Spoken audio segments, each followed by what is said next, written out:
Contagious: How to Build Word of Mouth in the Digital Age. Book by Jonah Berger, the author. New York Times bestseller. So I've just finished reading this. Great book. It's all about virality, why certain content goes viral. So a subject I'm very interested in, particularly in terms of videos. One of my questions I've asked for years is why on YouTube does cat videos get like 100,000 views and there's other videos that are really well made that don't get like more than 100 or maybe more than 10 views. And it's something I'm very curious about. Goes along with my goals of having the highest grossing movie of all time. So marketing and virality, especially in the digital age right now, digital virality is something I'm really interested in. So this book was like a book that I really enjoyed reading. There was many different points in this book that were very useful. I'm just going to go over some of them, some of the main highlights that I got from the book. I'm going to read something from the epilogue at the end that kind of sums up the content of the book, and I'm going to go over some of the key points that I got from it.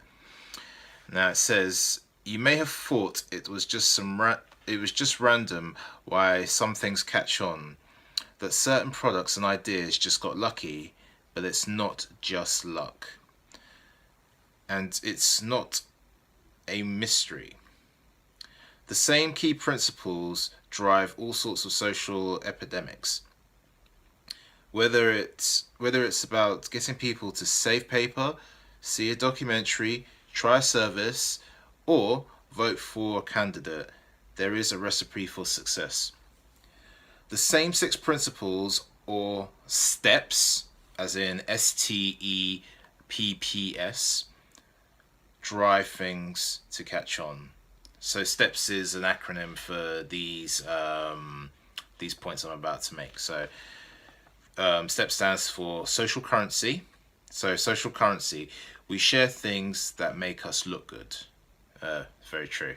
When I think about it, when I'm on Facebook and I see a video or a picture or an image, I'm usually sharing things that will make me look good. Or it's something that I really am passionate about. Like if it's something, like if it's like something to do with martial arts, like someone doing a really cool move or a really cool principle. See, I'm even using the word cool. Then I'll post it, I'll repost it because I feel like it makes me look good. Because all the people who are friends with me on Facebook are into martial arts, even the ones who aren't, they'll watch it and they think, oh, that's cool. And they associate that with me because I shared it. So that makes sense. Triggers. So top of mind, tip of tongue.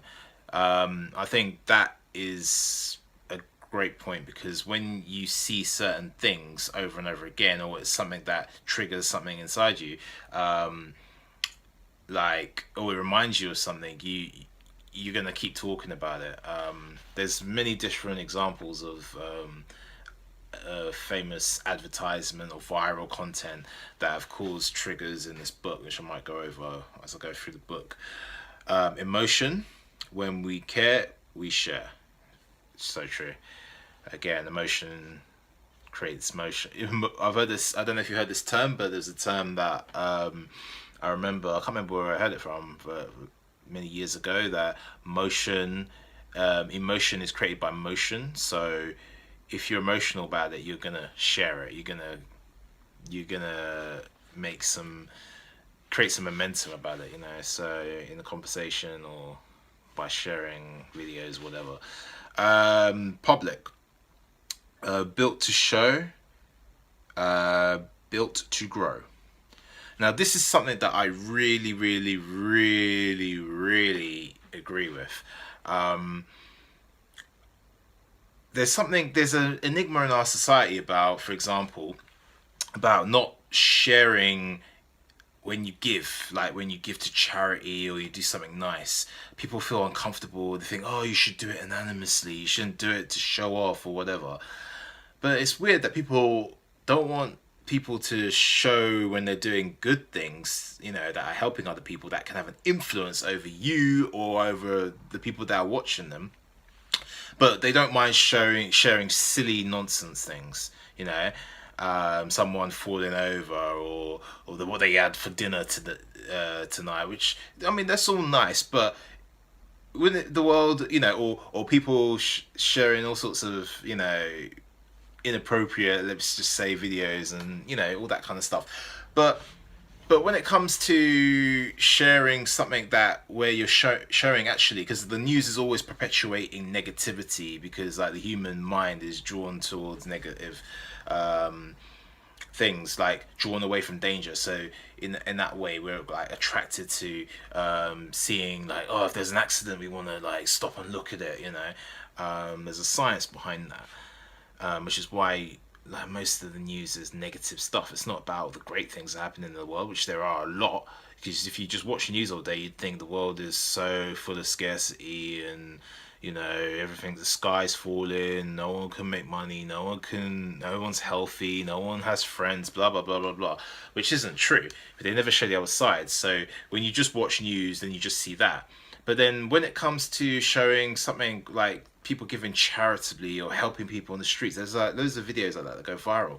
And I even noticed when I shared that stuff, that some people would have a negative reaction to it. They'll say, oh, you know, it's cool that he's sharing that, whatever, but why does he feel he needs to show off, or why does he feel he needs to show that? It's like, why not, you know? Because it's a powerful thing. Because when it's public, when it's out there, other people are influenced by it.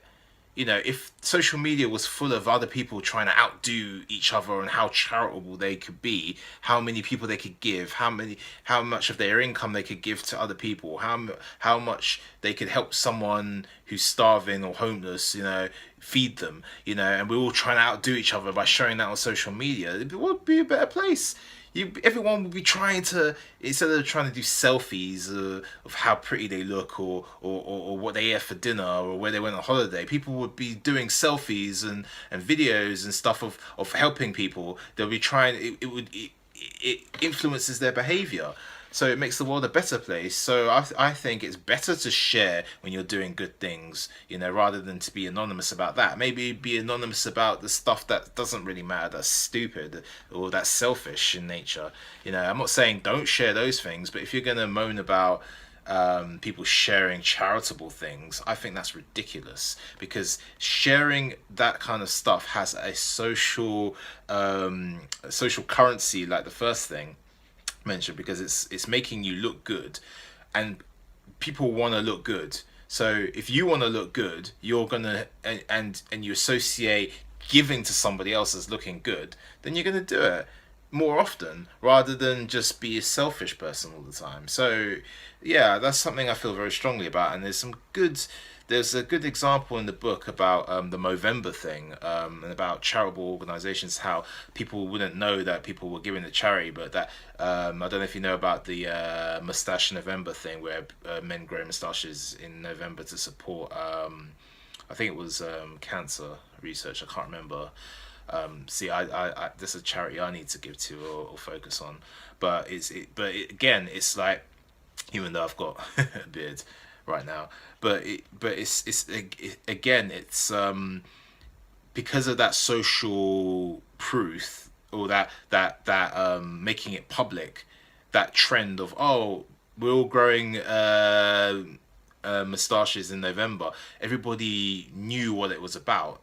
It became a trend that people knew why people were all of a sudden, who had clean shaven or didn't have a mustache, now have a mustache in November, because it's time to focus on that cause. And then it causes virality. Then everybody starts to do it, rather than doing it anonymously. You do it, great, but no one knows about it, and no one's really talking about it, so it's not top of mind. So public is a big part of the equation. Practical value. So news you can use, it says. So something that's useful. So how-to videos, for example, they're very popular on YouTube. Google obviously is part of YouTube, but most people go to YouTube to actually search for how to do something. If there's something really cool, like for me, I remember actually on Facebook, I saw a video of Gordon Ramsay showing how to deshell a lobster. And how to get most of the meat out of the lobster. How most people don't know how to do it, and he showed how to do that in like a quick video. It was like a master chef, or I can't remember what the show was, but it had she was training chefs on how to do that. Great video, and somebody had actually shared that, and I believe I shared it too. I can't remember, but I remember talking about it. Because it was something that was practical, something that I didn't know how to do. So it was like, oh wow, and it's something that other people can learn. So practical. That video had practical value. So it's a good example, and I'm sure you've got examples of stuff you shared in your social media and things you've watched on YouTube, etc. Stories. Now this is a big one. Information travels under the guise of idle chatter. Now, human beings have been telling stories from the beginning of time. Why? Because they work. Human beings learn things through stories better than they learn through facts. So, for example, let's take the show Vikings. If you don't know, it's a show about Vikings. Ragnarok book. See, I know the name of the character. It's about the It shows the invasion of Vikings, invading the UK, the Great Britain, and that show has educated more people. I've only just started watching it. I'm on season 2. I believe there's 4 seasons at the moment. But that show, again, that was a show that was recommended to me by a friend. But that show has educated more people about the Vikings than they did at school. Like, what do you remember about the Vikings from your school lessons? I don't remember anything. I remember, all right, they invaded or whatever, but there's so much about their culture in that show. You learn about their gods, like Loki, Thor, and then you remember, and then even as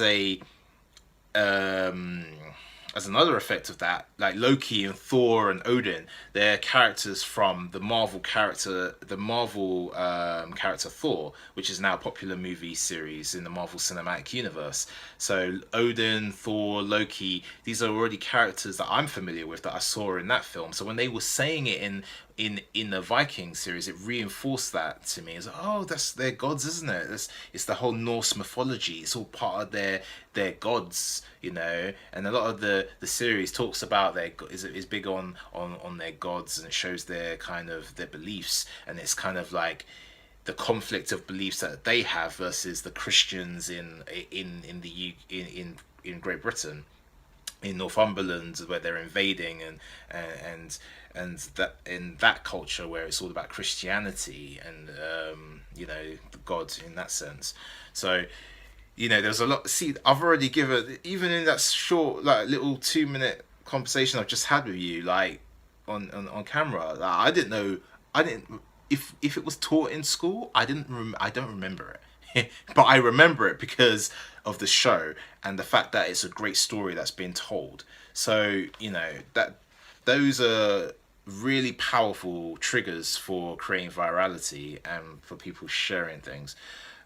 So just to reiterate, just to go over them again: social currency, triggers, emotion, public, practical value, and stories. So it says, so if we're trying to make a product or idea contagious, think about how to build these key steps, as in the acronym steps. So that was one of the major points from the book. So it was quite summed up. It was summed up quite nicely. So the book goes into 6 chapters that cover those points, those 6 points of the steps, 6 keys to the steps to making things go viral. And there was many great examples in the book. It was a really good read. They gave an example. I remember reading about how they were talking about, for example, was it Susan Boyle, the on not Britain's Got Talent. It was X Factor, I believe. when she came on stage, and there was an element of surprise because we had an assumption about her that she was this. Everybody else who's on X Factor or Britain's Got Talent, and those kind of shows, they're usually young, hip, trendy people. And she was like middle-aged, mature lady. She wasn't very fashionable. You could even see when she came on stage and she was like, "Oh, my goal is to know is to sing." And then Simon Cowell rolling his eyes, everyone in the audience laughing, going, "Really, you want to sing?" They're like, "Okay, let's hear you." And then she started singing, and everyone was blown away. So what that and that video of her singing on X Factor, it ended up being one of the most viral videos. Got like 100 million views in like a couple of days. I can't remember the exact facts. I need to go back to that section in the book to find out the exact numbers, but it was something like 100 million views in like a couple of days or in a day or something like that, or within a week, in a short period of time anyway. So the reason for that was that the video created awe, like the emotion of awe, because what drives people to share, one of the points in the book, is it needs to have an emotional trigger. So you're not just going to share something that you're more likely, they say you're more likely to share certain things that evoke a certain emotion or evoke you emotionally, and that could be positive or negative. The worst thing is if it doesn't really move you emotionally at all. So they say contentment, if you're content, that's not an emotion, that's a positive emotion, because you might be relaxed, you're cool, but you're not in that heightened state that you want to share something. There's a section in the book that actually goes over it quite well. Let me just see if I can find it. Here, high arousal versus low arousal. So that's the point in the book where it talks about it. Okay, high arousal versus low arousal. So there's a positive and negative emotion that can be caused by high arousal. So for positive emotions is awe, like what we just talked about with the Susan Boyle example, excitement, amusement, so humor.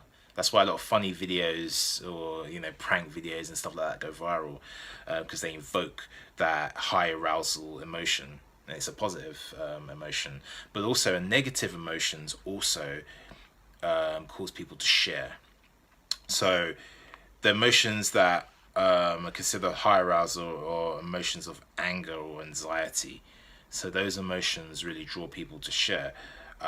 If you think about it, you do share things like for example, when the London riots were on, people were sharing videos of all the stuff that was going on in the streets and stuff. When you see like something happening in Syria or someone being mistreated, or you see a lot of videos of abuse or I saw the other day someone had shared a video of a woman beating up her boyfriend who was texting some other girl. It was a really violent thing, and there's always a stigma about abuse, especially towards women, but towards men it's never really seen as taken seriously. But when you saw this video, she was really beating him up, and it got shared a lot. Now when I always like to read the comments and see what people were thinking about the video, and I thought there'd be people just mocking and thinking, oh, guys getting beaten up by a woman, all this nonsense. But actually there was a lot of anger from men and women saying this person should be thrown in jail, this isn't funny, this isn't a joke, people should be taking this seriously, it's not right that men are if it was the other way around and it was just a video of a man beating up a woman, the whole place would be outraged, but because it's a woman it's okay. And both men and women were saying the same thing. So there was a lot of anger. The video, it drove a lot of anger in people, and I saw it had like something like 24 million views. So that's a good point about high arousal. So those things drive people to share versus low arousal things. So whether they be positive or negative is not the point. The point is it evoking high arousal emotion in people or low arousal? So an example of low arousal would be contentment, like I said.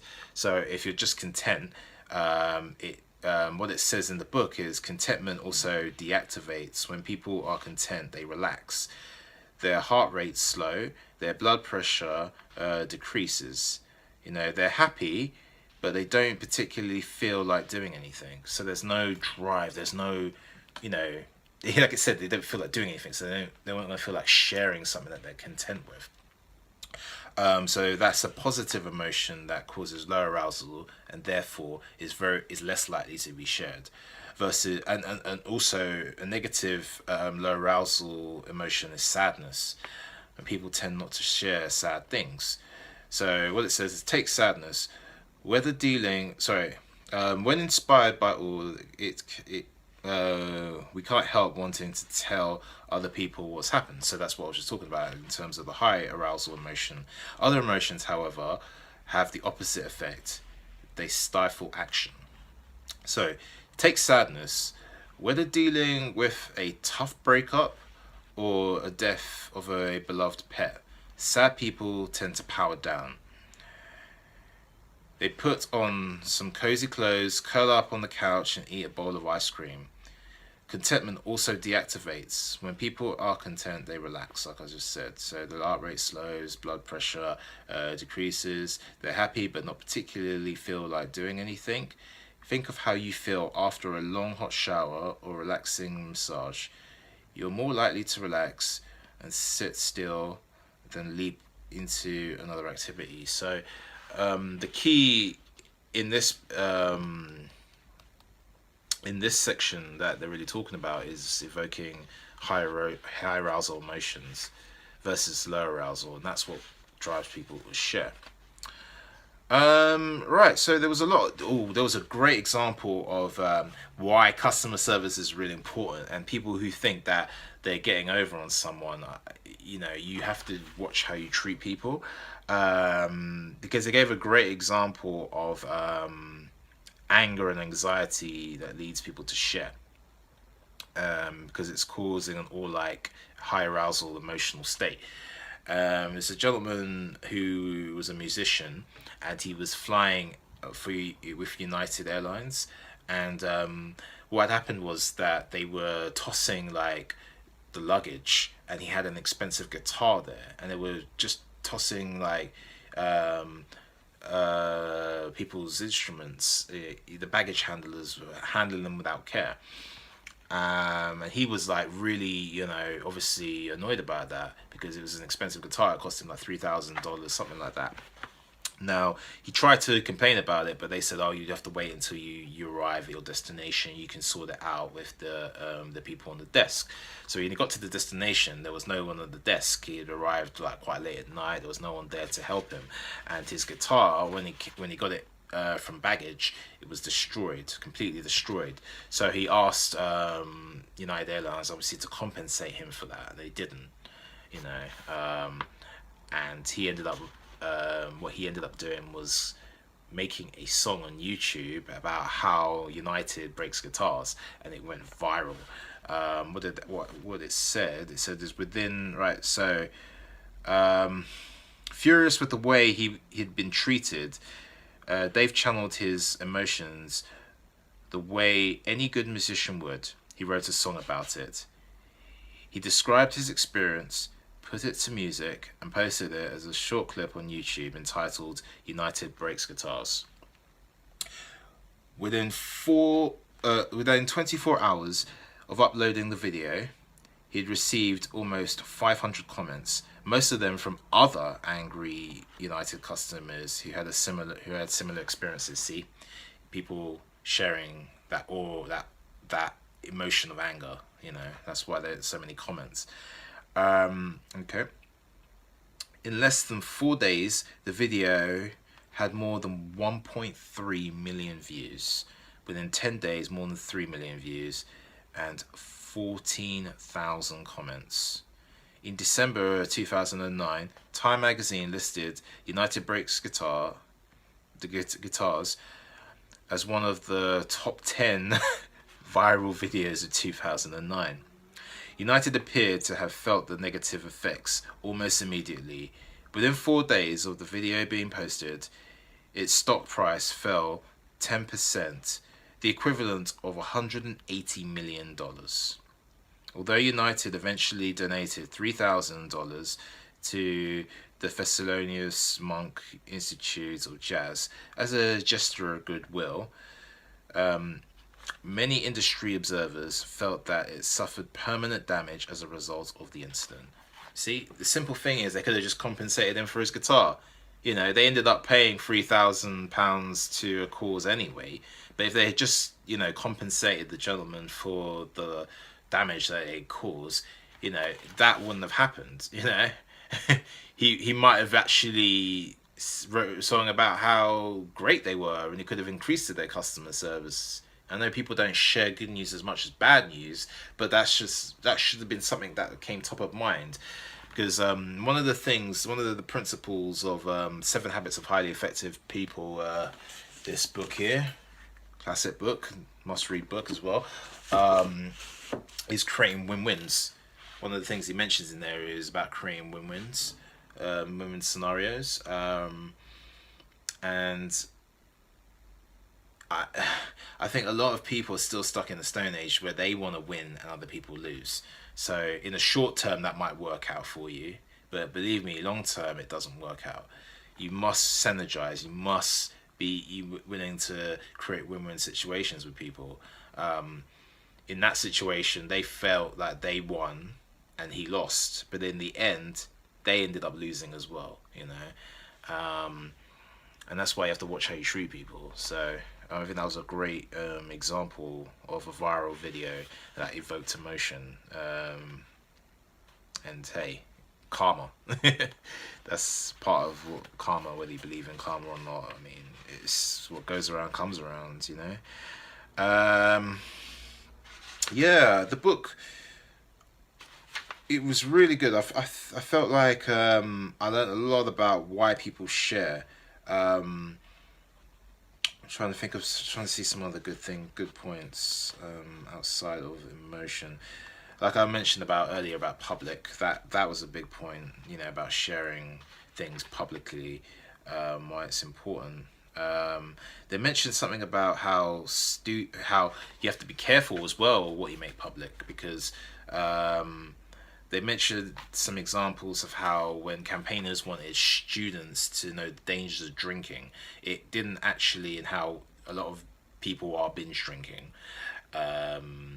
It didn't reduce binge drinking, because what happened was it made people think, oh, everyone's drinking.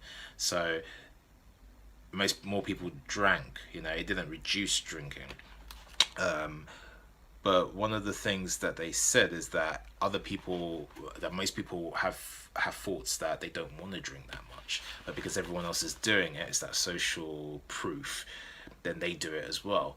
And what it says here is, but students don't realize that everyone is having similar thoughts. Their peers are having the same experience.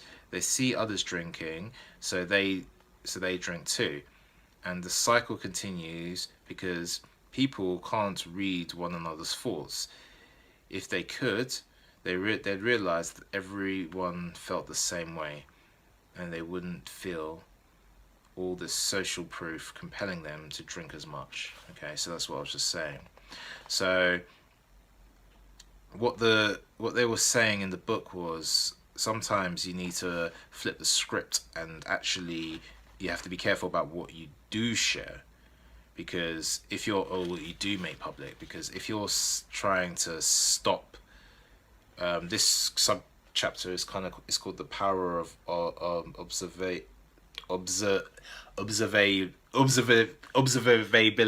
Yeah, I can't speak. There's the word. The power of observability. So it's talking about how people observe certain behaviors and then they mimic it.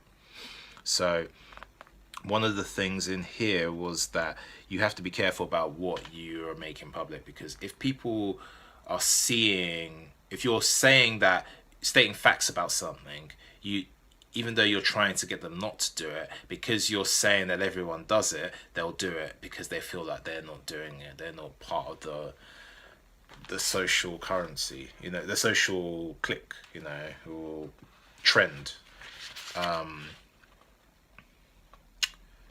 What else was in here that was good?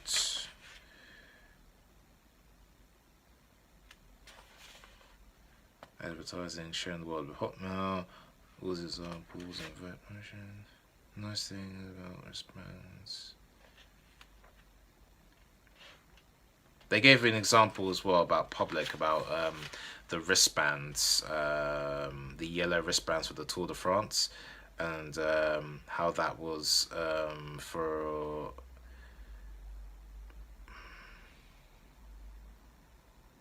and how it caused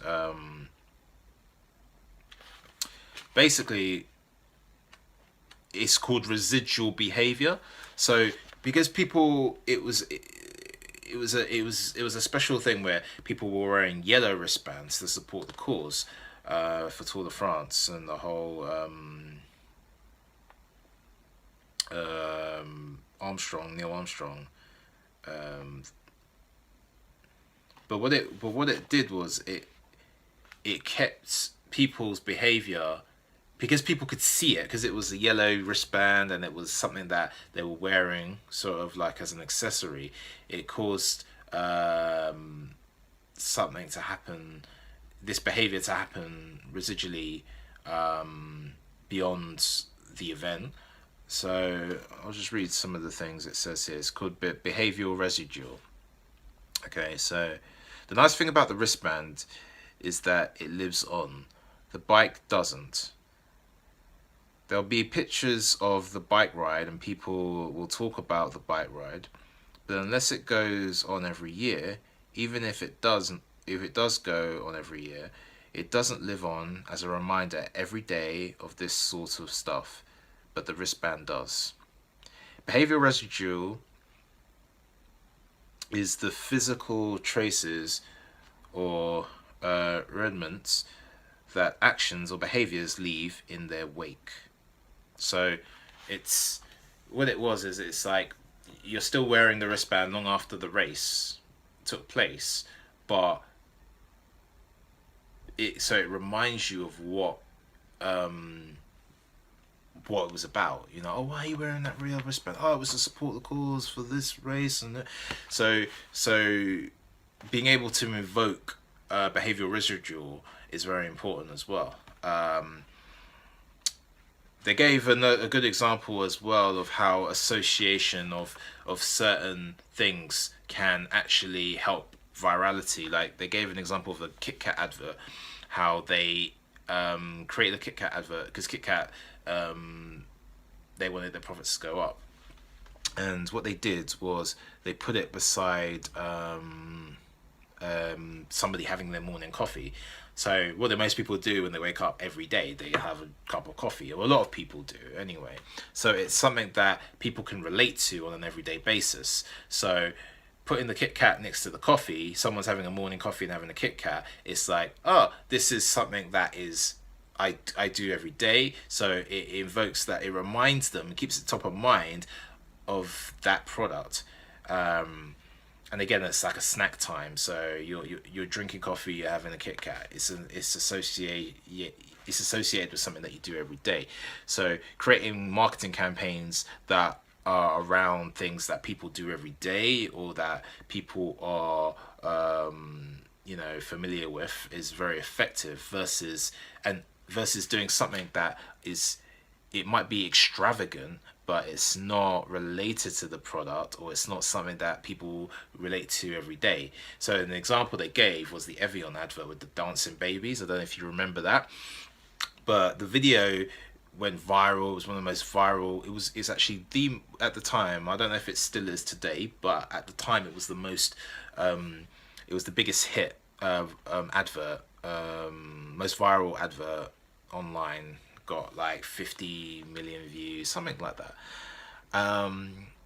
But it didn't increase the revenue of the company. It didn't increase sales, you know. Because what it was it was a great advert. It was very awe-inspiring. It was very, you know, ooh, it was very interesting. It was like dancing babies. It created all that awe emotion, which is why people loved the advert. They shared it, but there was no relay. There wasn't a correlation with the product as well. Say with the Kit Kat advert, it was more correlated to, okay, I'm having a snack, you know, I'm drinking coffee. People, when they drink coffee, they might have a snack, and they can choose to have Kit Kat as a snack while they're drinking coffee. Whereas a dancing, digitalized baby, animated baby, it doesn't really there's no real correlation to Evian water. So when people think of the dancing babies, when it comes top to mind, okay, it's an Evian advert, but it's not really associated directly with Evian water, a water bottle where you go. It's not something you see every day, a dancing baby, so it's not gonna necessarily connect with the people. It's not gonna connect with them of why they want to purchase the product. So I thought that was an interesting point. So when you're marketing things, maybe think about how people can relate to what you're marketing. So again, if you're marketing for a restaurant, for example, maybe don't have it out in the middle of the Grand Canyon, somebody eating, you know, the steak, you know, because how many times do people go to the Grand Canyon every day? You know, that's like a once in a lifetime kind of journey that people take, or trip that people take, you know. So it's not something you do every day. You know, I live in London. I'm not. I don't see the Grand Canyon every day. I've never actually been there. So it's like, well, I'm not gonna. My brain isn't gonna necessarily associate that steak with the Grand Canyon. You know, even though it might be a really epic advert and really interesting to watch, versus maybe if you have an advert where it's a simple advert where I come in, that there's people that come into the restaurant, meeting their friends, telling a joke, and then there's a steak. You know, they get a steak, and you know, this is a terrible concept, but I'm just trying to. And they say a funny joke to each other, and everyone laughs, and then they eat the steak. You know, or how many, like one of those silly Christmas jokes, for example, or what did the cow say to the other cow? Moo, hey, you know, and then they eat no, that's a terrible joke, whatever. Anyway, start eating. You know, people can associate with that because a lot of people, when they go to restaurants, they go with their friends or family. It's quite a social environment, so you can associate the advert with, oh yeah, I go to restaurants and you know, my friend John, he's always telling stupid jokes and whatever, and then you eat the food. But a good example they gave for that. What was a good example? I can't remember top of my head. But the point there is you need to have the product that you're selling or marketing. It needs to have some sort of, it's better to have some sort of association with everyday things. It doesn't necessarily like the most interesting advertisement that gets, you know, it might go viral, it might get a lot of views, but it's not about that. It's about does it increase revenues? Is the conversion rates of the advert is it converting into dollars, basically in pounds, for the company? You know, so that's a way of doing it. It's making sure that your product is associated with something that people can relate to in everyday life, or that relates to that particular thing, you know. So yeah, it's a really good book. I really recommend it, especially if you're into marketing, sales, you're creating a YouTube channel, you know, a vlog, but you're an entrepreneur. But I think either way, people need to know about this because it's important. It's a very powerful book. It's important to know how to reach out to people, how to to let them be aware of your products, your services, or whatever it is that you may have that can help a lot of people. It's no good in having that if no one knows about it. I mean, another great example it gave was about how making something. Here's a good example of public, like how when the Walkman was around, and Apple were then creating the iPod, how they differentiated it was with the headphones, having them white, because everyone had black headphones. So it became social. It gave social currency that people are Apple consumers, and it also advertised the product. So the more people you see with white headphones, you think, oh yeah, that person's got an iPod or an iPhone, you know. So it what it does is it makes you part of that clan, you know. So, but it also advertises Apple at the same time. It's the same they were talking about as well with the laptop, when Steve Jobs and wasn't it when they were designing the laptops, how when you open it up they wanted the consumer to see the Apple logo, the Apple design logo, but what they did was when the person's working on it, then it was upside down. So to the world, everyone else, say in a cafe, they're seeing an upside down logo. So therefore, what was more important? The more important thing was to have it the right way round when it's up, so that everybody else sees it. So again, it gives them that marketability that, hey, this is an Apple product that this person has bought. You know, so that was really powerful. Because when other people see, because that's the whole thing about public, if other people seeing it, then they're more likely to then want to be involved as well. It's the same with shopping bags. If the luxury shopping bags, like if you shop at, I don't know, Louis Vuitton or something, people are proud. It's like a status symbol that I shopped at Louis Vuitton. I got a Louis Vuitton bag or whatever. So people will use those bags as well.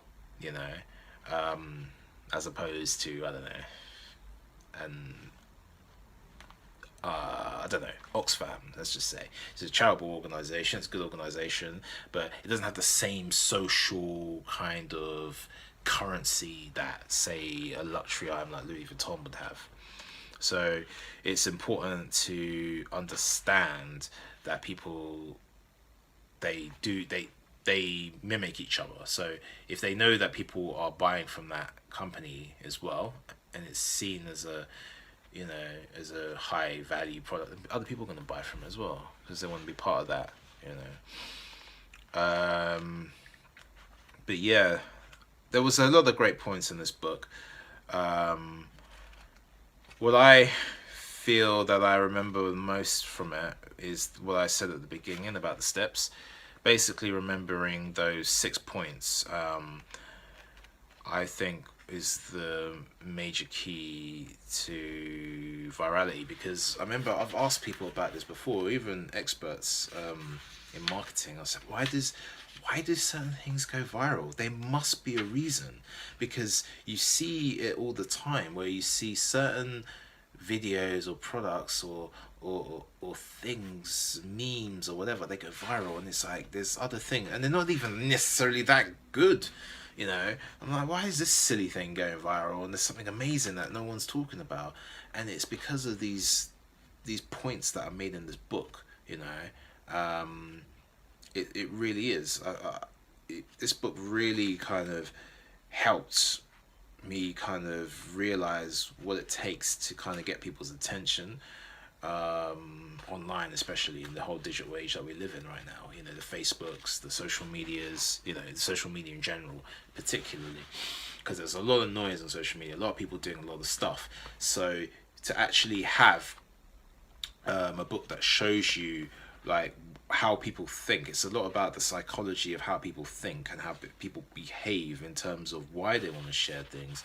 And there's a lot of psychological mechanisms that kind of trigger us to do these kind of things. And yeah, this book is a really powerful book. Highly recommend it. I'll give it 5 out of 5. This is definitely a good read. It's something I'm going to reread. and maybe just kind of work through certain points in the book and see how I can apply it to my own like videos and my own work, but yeah, definitely recommend it. And if you enjoyed this video, if you did, like, share, subscribe to the channel. I'll have more book reviews, I'll have more other stuff, martial arts stuff, filmmaking stuff, all the stuff that I really love. And I'll see you on the next video.